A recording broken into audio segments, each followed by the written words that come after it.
Whoa. I'm running short of words right now, but I cannot afford this because I have to speak. Thank you so much for all the love, for all the warmth. Thank you for accepting me. Thank you very much.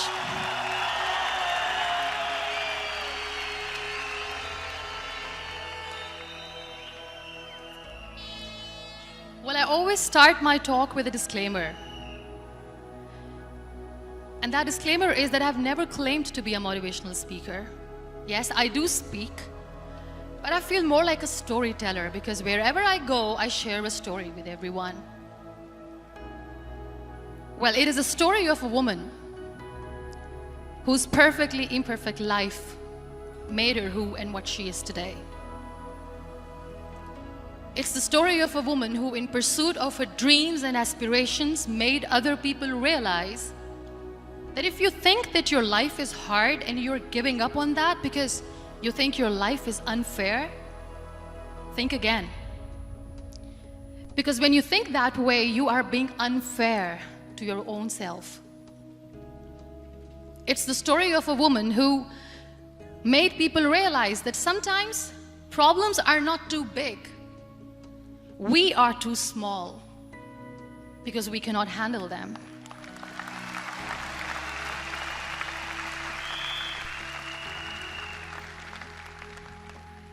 It is the story of a woman who with time realized the real happiness doesn't lie in success, money, fame. It lies within. Real happiness lies in gratitude. So I am here and I'm going to share the story of that woman. That is my story. The story of gratitude.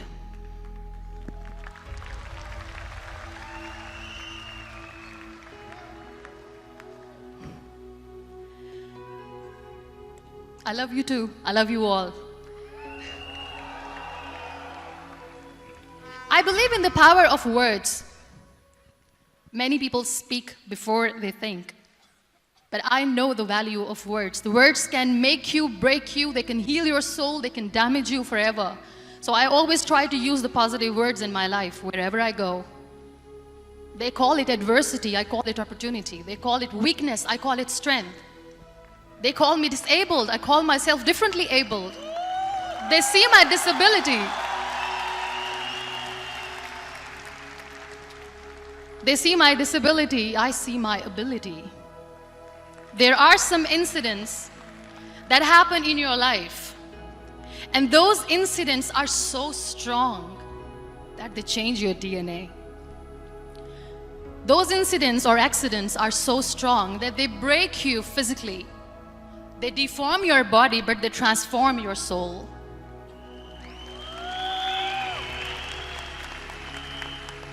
Those incidents break you, deform you, but they mold you into the best version of you. And the same thing happened to me. And I'm going to share what exactly happened to me. I was 18 years old when I got married. And this thing I'm sharing for the very first time on an international level. I was 18 years old when I got married.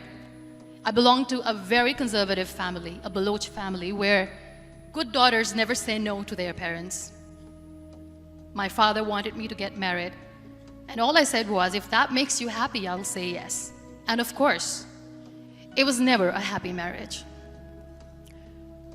Just about after 2 years of getting married, about 9 years ago, I met a car accident. Somehow my husband fell asleep and the car fell in the ditch. He managed to jump out, saved himself. I'm happy for him. But I stayed inside the car and I sustained a lot of injuries. The list is a bit long. Don't get scared. I'm perfectly fine now. Radius ulna of my right arm were fractured. The wrist was fractured. Shoulder bone and collarbone were fractured. My whole rib cage got fractured. And because of the rib cage injury, lungs and liver were badly injured. I couldn't breathe. I lost urinary bowel control. That's why I have to wear the bag wherever I go. But that injury that changed me and my life completely as a person and my perception towards living my life was the spine injury. 3 vertebrae of my backbone were completely crushed, and I got paralyzed for the rest of my life. So this accident took place in a far-flung area in the outskirts of a very small province, Balochistan, where there was no first aid, no hospital, no ambulance. I was in the middle of nowhere in that toppled car. Many people came to rescue. They gave me CPR. They dragged me out of the car. And while they were dragging me out, I got the complete transection of my spinal cord. And now there was this debate going on. Should we keep it here? She's going to die. Where should we go? There is no ambulance. There was this 4-wheeler Jeep standing in the corner of the street. They said, put her in the back of the Jeep and take her to the hospital, which is 3 hours away from this place. And I still remember that bumpy ride. I was all broken. They threw me at the back of the Jeep and they rushed me to the hospital. That is where I realized that my half body was fractured and half was paralyzed. I finally ended up in a hospital where I stayed for 2.5 months. I underwent multiple surgeries. Doctors have put a lot of titanium in my arm. There's a lot of titanium at my back to fix my back. That's why people in Pakistan call me the Iron Lady of Pakistan.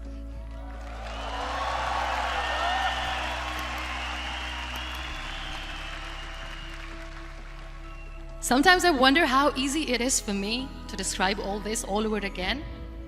And somebody has rightly said that when you share your story and it doesn't make you cry, that means you have healed.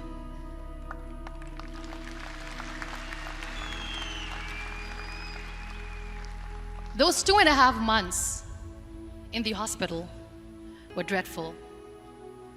I will not make up stories just to inspire you. I was at the verge of despair. One day, doctor came to me and he said, well, I heard that you wanted to be an artist, but you ended up being a housewife. I have a bad news for you.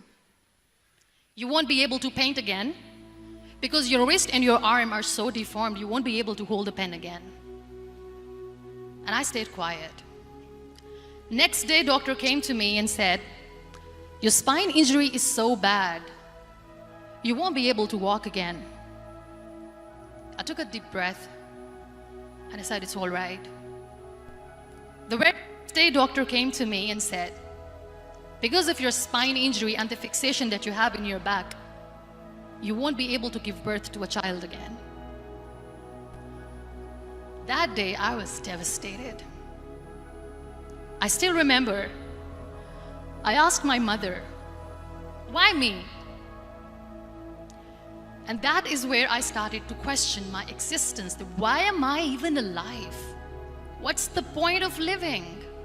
I cannot walk, I cannot paint, fine. I cannot be a mother. And we have this thing in our heads, being women, that we are incomplete without having children. I am going to be an incomplete woman for the rest of my life. What's the point? People are scared. They think I will get divorced.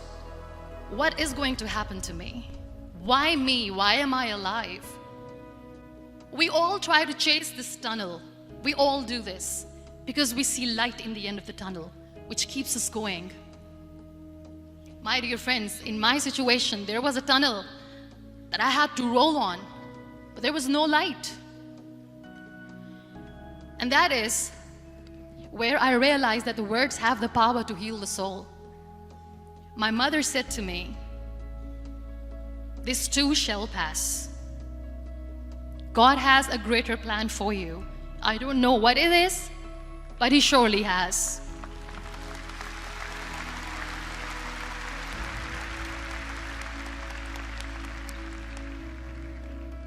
And in all that distress and grief, somehow or the other, those words were so magical that they kept me going. I was trying to put that smile on my face all the time, was hiding. It was so hard to hide the pain, which was there. But all I knew was that if I will give up, my mother and my brothers will give up too. I cannot see them crying with me.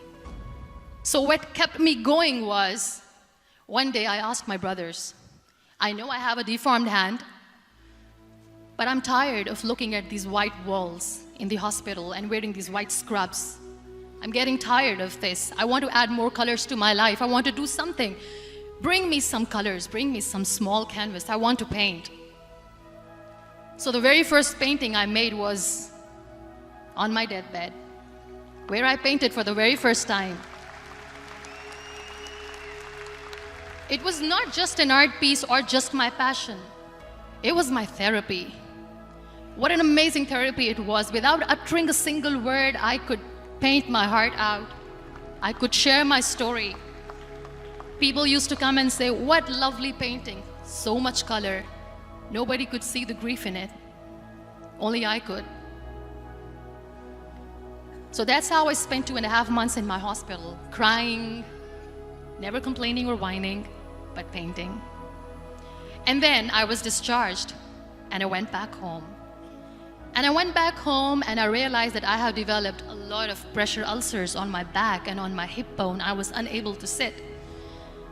There were a lot of infections in my body, a lot of allergies. So doctors wanted me to lie down on the bed straight for not 6 months, for not 1 year, for 2 years.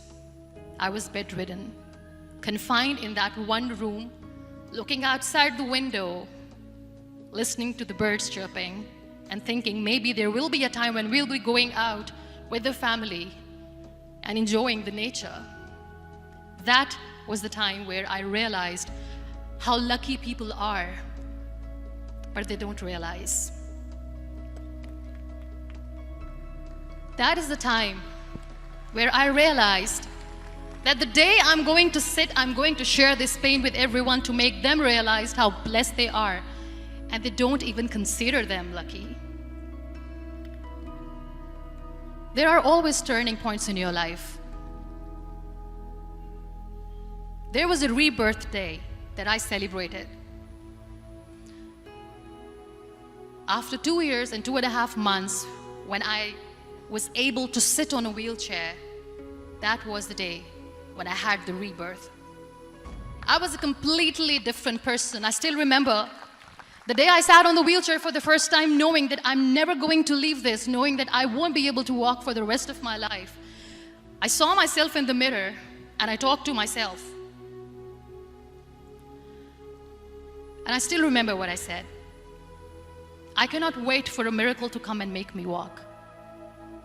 I cannot sit in the corner of the room crying, cribbing, and begging for mercy because nobody has time. So I have to accept myself the way I am. The sooner the better. So I applied the lip color for the first time.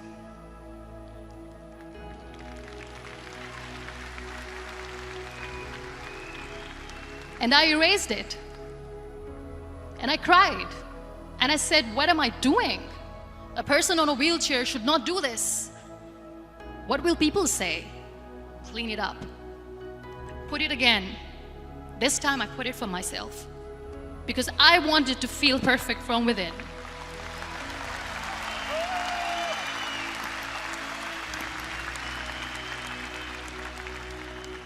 And that day I decided that I'm going to live life for myself.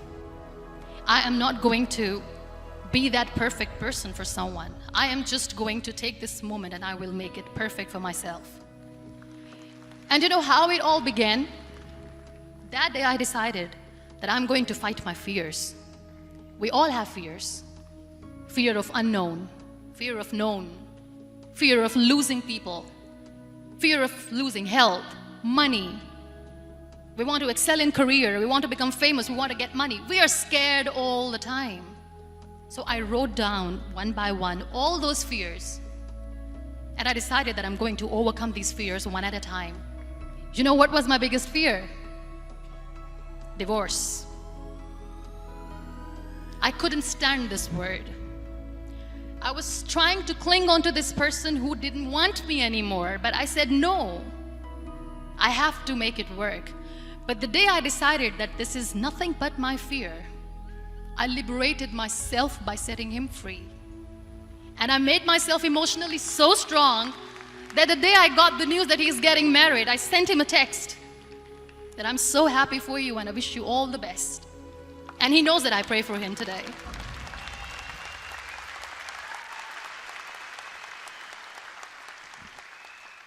My biggest fear, number 2, was I won't be able to be a mother again. And that was quite devastating for me. But then I realized there are so many children in the world, all they want is acceptance. So there is no point of crying, just go and adopt one. And that's what I did.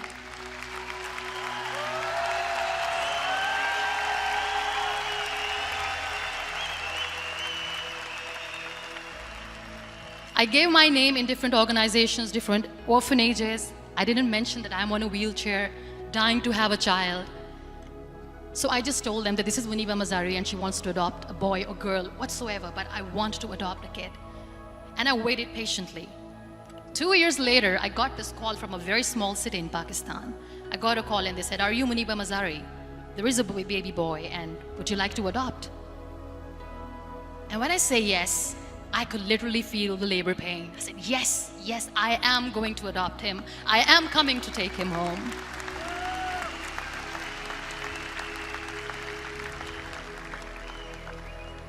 And when I reached there, the man was sitting and he was looking at me from head to toe.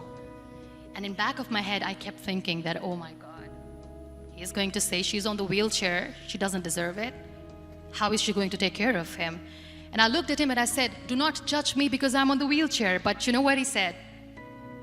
He said, I know you will be the best mother of this child. You both are lucky to have each other.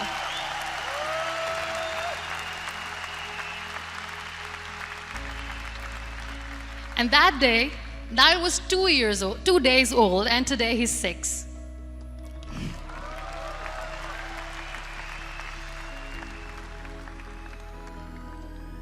You'll be surprised to know another bigger fear that I had in me.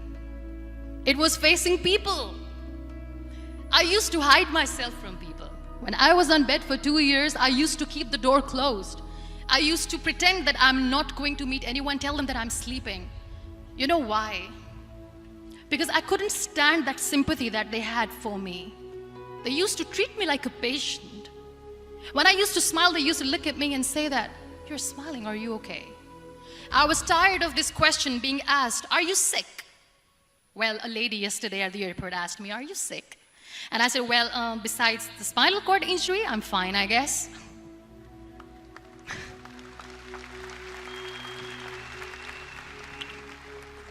But those are really cute questions. They never used to feel cute when I was on the bed.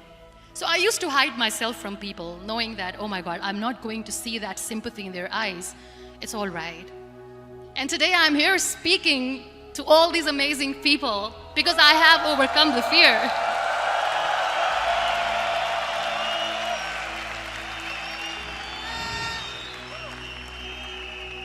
You know, when you end up being on the wheelchair, what's the most painful thing? That's another fear that people on the wheelchair or the people who are differently abled have in their hearts, but they never share. I'll share that with you. The lack of acceptance. People think that they will not be accepted by the people because we, in the world of perfect people, are imperfects. So I decided that instead of starting an NGO for disability awareness, which I know will not help anyone, I started to appear more in public. I started to paint. I always wanted to. I have done a lot of exhibitions. I'm Pakistan's first wheelchair-bound artist. I have done a lot of modeling campaigns, different campaigns for brands like Tony and Guy.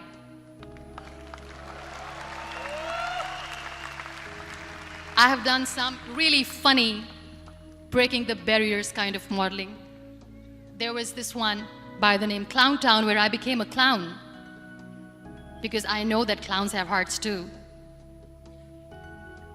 And then I also decided that if I really want to make the difference, I am not going to let people use me for their polio campaigns where they will make you a victim and an emblem of misery and mercy and will say that, you know what, give polio drops to your children or they'll become like this girl. I decided that I'm going to join the national TV of Pakistan as an anchor person, and I've been doing a lot of shows for the last 3 years.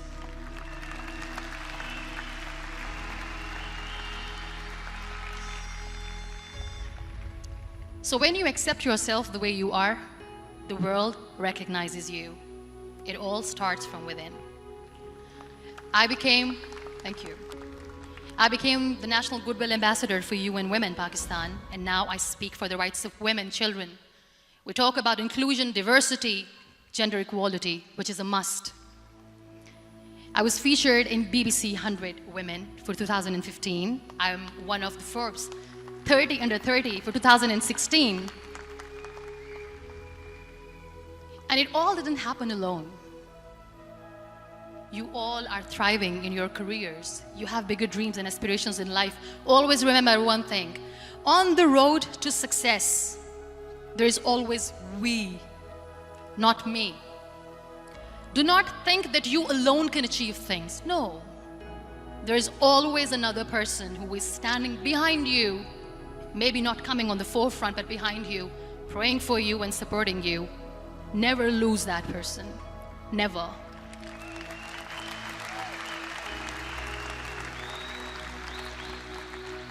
No matter how much I say that I couldn't find a hero, so I became one, I still want to recognize those 3 people in my life who literally changed my life completely, and I get inspiration from them every single day. Waleed Khan. Many people know about the terrorist attacks in Pakistan. We have lost many people. And I'm sharing this with a very heavy heart because we actually have lost a lot of people in this huge turmoil of terrorism. These people are barbarians. They do not see people. They're even worse than animals. They have killed people in mosques. They have killed people in churches, temples, even in schools.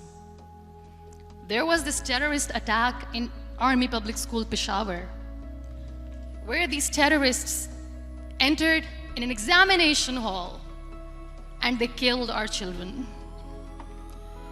And in that attack, that day, this beautiful boy, Waleed Khan, who was my hero, my real life hero, was the proctor who was taking care of the students, was keeping an eye on the students.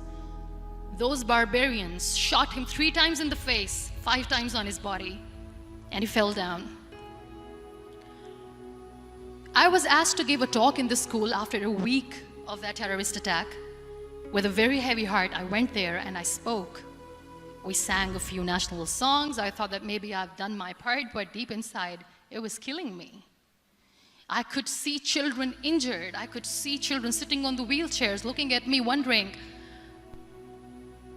what next? What was our fault? Just because we were here to give examination, we have been shot. So many people, so many children lost their friends. Their classrooms were empty. The next day they went to the classroom. So this kid, Waleed Khan, I was asked that he is in a hospital right now and you have to go and see him and motivate him and tell him that it's going to be okay. And when I saw Waleed Khan coming on the wheelchair for the first time in front of me, face was all deformed. His leg was fractured, his arm was fractured. He couldn't talk, he lost his teeth. He cannot sneeze, he cannot smell. He cannot eat. And I kept thinking, what should I say? That everything is going to be all right? No, nothing is all right. And while I was juggling with the words, what to say, what not to say, this beautiful child, Waleed Khan, came to me and he said, "Are you Muniba Mazari?" I said, "Yes." He said, "Baji, let's take a selfie."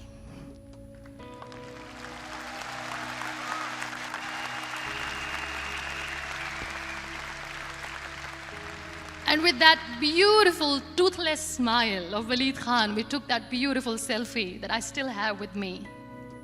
I don't share that here because he was in a very bad shape that time. And that is where I realized that when I was thinking too much about his deformities, he's happy with himself. He doesn't even care.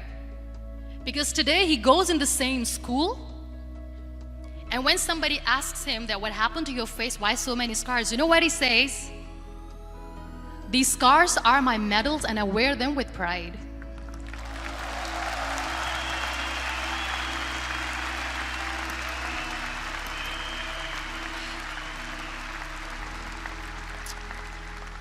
And how beautifully he says the terrorists wanted me not to study. I am going to study. I will become a doctor one day. And this is my way of taking revenge from those terrorists. Another real-life hero, of course, my son. His name is Nile, N-I-L-E, River Nile. I learned so much from this kid. The first and foremost thing is patience. How to be patient when you know that your mother cannot walk, when you know that your mother is different from the other women, when you know that your mother cannot go out and play with you. How to stay calm. He loves football. And when we got the very first football, he was 4 years old. He was super excited. I still remember he came in the room and he said, "Mom, let's play football." And he kept the ball in my feet. And he said, "Let's kick it." And that day I felt disabled. I said, "I cannot kick the ball." And I was down with the same face. He looked at me and he said, "Well, that's all right. Your legs are not working, but your hands do. Let's play catch the ball."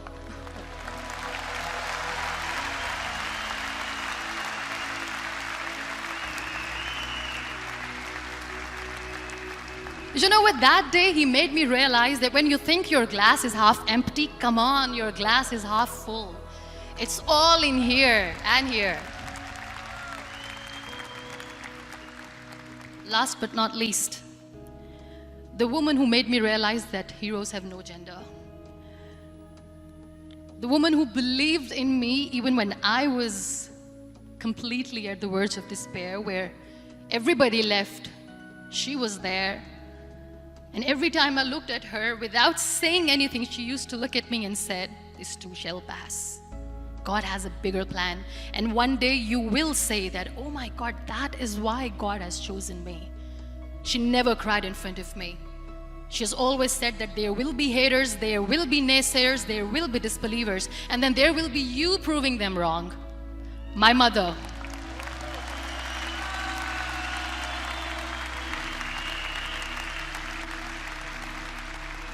Whatever I am today, I'm nothing without her. I'm nothing without her. Thank you, Mama. I wish you were here. Thank you for making me who I am today.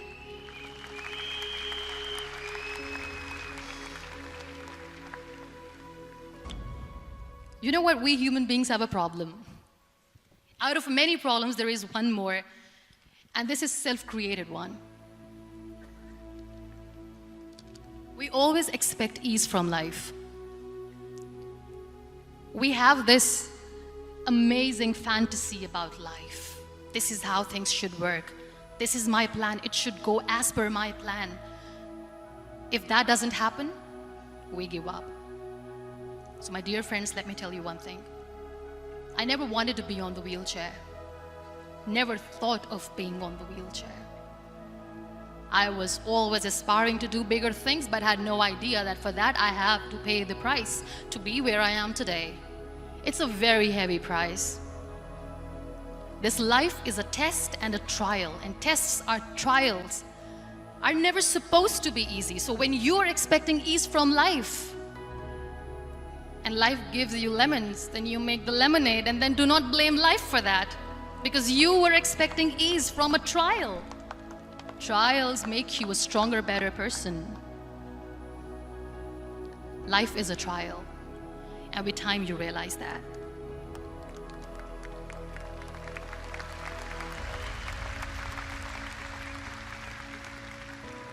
It is okay to be scared. It is okay to cry. Everything is okay, but giving up should not be an option. They always say that failure is not an option. Failure should be an option, because when you fail, you get up, and then you fail, and then you get up, and that keeps you going. That's how humans are strong.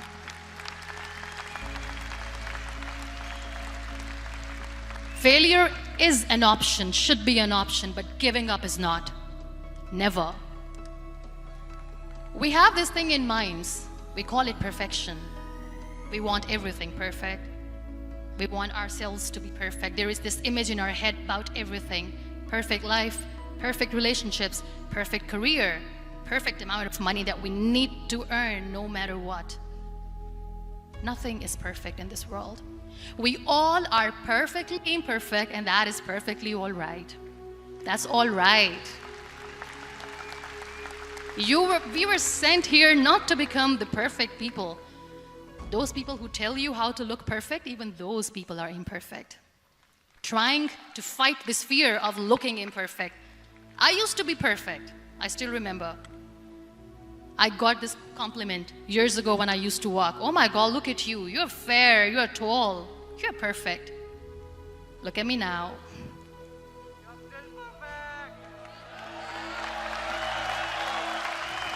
Only the perfect eyes can see that. Only the perfect eyes will see that. Only the perfect eyes will see that. So yes, in all those imperfections, you have to listen to your heart. You don't have to look good for people. You don't have to be perfect just because other people want you to be perfect. If your soul is perfect from within, that's all right. This is all what you want.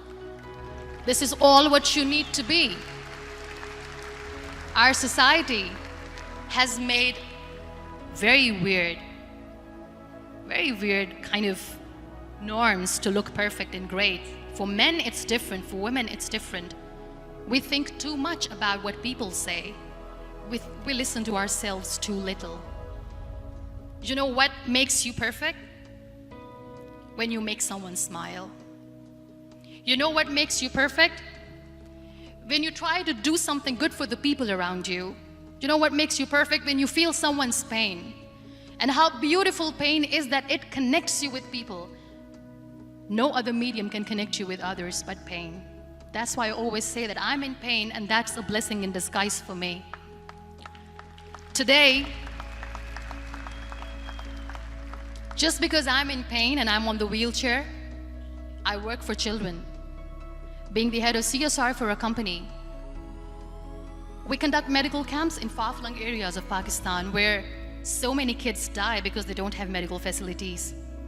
And I personally believe just because they cannot afford to live doesn't mean we'll let them die. So we give them money, we give them medical treatment, we try to heal their wounds, physical and emotional. And I also work for the beautiful people, we call them third gender, the transgender community of Pakistan. You know what connects me with them? All my imperfections. When I go and I hug them, they never judge me. And this very good friend of mine, her name is Bijli. Bijli means electricity.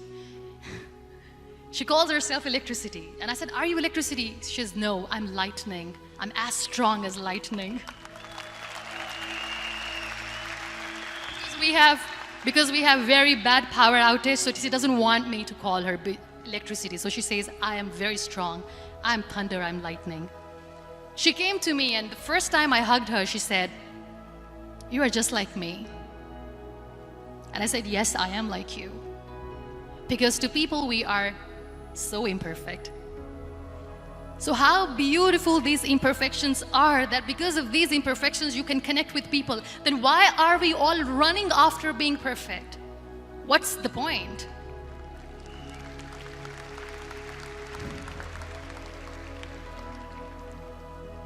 Every time I go in public, I always smile.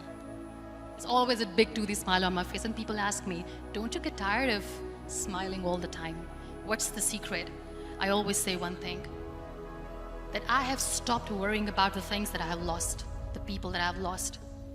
Things and people who were meant to be with me are with me.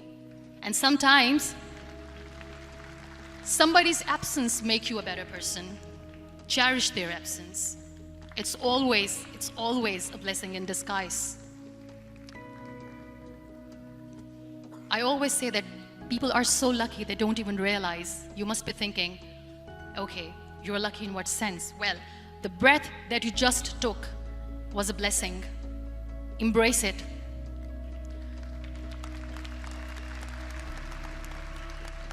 There are so many people in the world who are dreaming to live a life that you are living right now. You have no idea. Embrace each and every breath that you are taking. Celebrate your life. Live it. Don't die before your death. We all die.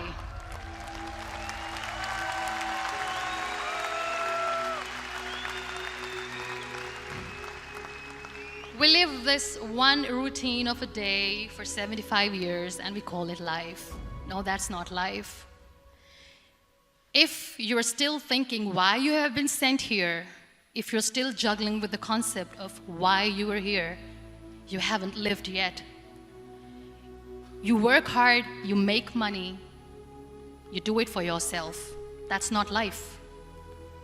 You go out, you seek for people who need your help, you make their lives better. You become that sponge which can absorb all the negativity, and you become that person who can emit beautiful, positive vibes. And when you realize that you have changed someone's life, and because of you, this person didn't give up, that is the day when you live. Always.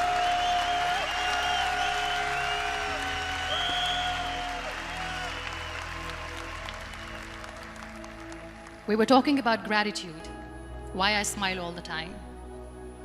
I cry all night when nobody sees me, because I'm a human and I have to keep the balance. And I smile all day because I know that if I will smile, I can make people smile. That keeps me going.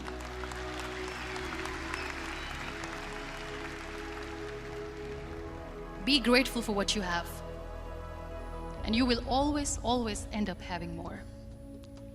But if you'll cry and if you'll crib for the little things that you don't have or the things that you have lost, you will never ever have enough.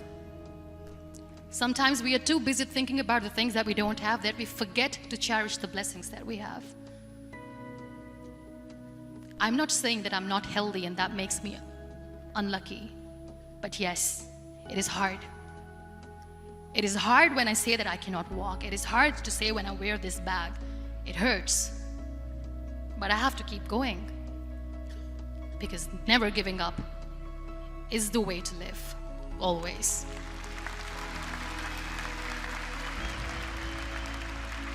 So I'll end my talk on a very short note. Live your life fully. Accept yourself the way you are. Be kind to yourself. Be kind to yourself. I'll repeat, be kind to yourself, and only then you can be kind to others. Love yourself and spread that love. Life will be hard. There will be turmoils, there will be trials, but that will only make you stronger. Never give up. The real happiness doesn't lie in money or success or fame. I have this all, I never wanted this. Real happiness lies in gratitude. So be grateful, be alive, and live every moment. Thank you so much, everyone.